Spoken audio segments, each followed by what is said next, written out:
Well, to discuss the Cuban economy further with us is Jorge Salazar Carrillo.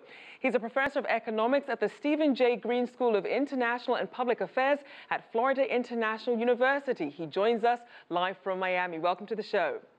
Thank you for inviting me.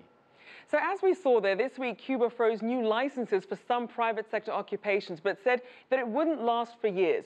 What's your take on what's driving this push to curb private sector expansion? Well, first of all, you have to understand that the Cuban government owns restaurants, owns hotels, owns bed and breakfast, and it's competition. They don't want any more competition from the private sector. On top of that, they've always had the idea that you cannot really become rich out of economic activity in Cuba. This happened already in the 1980s when people started to have some businesses and they were curtailed because they felt that it was something that fostered income inequality, and they're not willing to go that route.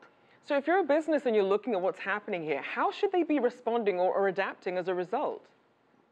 Well, I think that basically the people that are here in the United States are sending a lot of goods and services and a lot of money to prop up that private industry, but now it's in crisis. So I think one of the problems that Cuba has is that around $7 billion, a little bit more than that, that's coming from abroad in order to support those businesses, that's going to disappear. So how do you think all these changes are going to impact Cuba's overall economic growth? Well, last year, the economy actually contracted by 0.9%. Now, it has to grow this year at least 1.1% in order to become the same as it was. It will make income steady to have one thing actually countervail the other. But actually what is happening is that this year there are so many pressures on the Cuban government. They have to repay debts. They have to get credit. They have to somehow finance the imports of the tourist sector.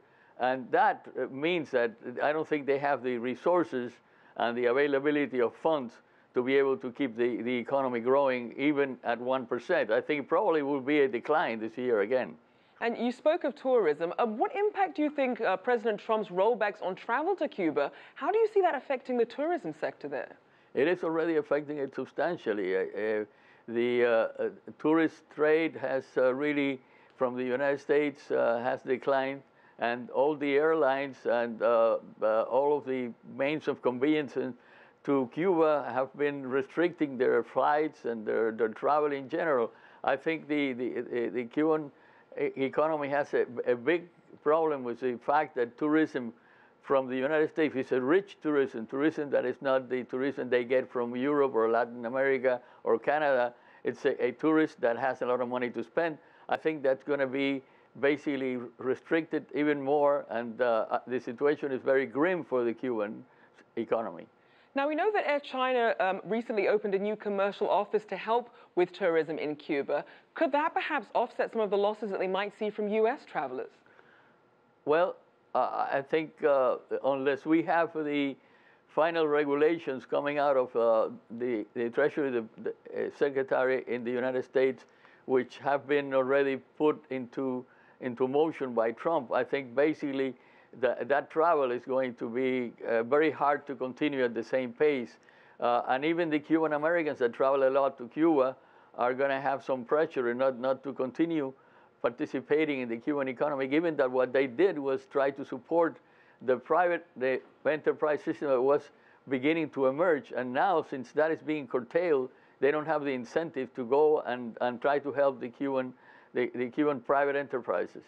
And looking regionally at what's happening, you know that there's pressure coming from Venezuela and its crisis. Obviously, Brazil also trying to deal with the aftermath of some of the corruption trials that they're engaging in. How is all that affecting what's happening in Cuba?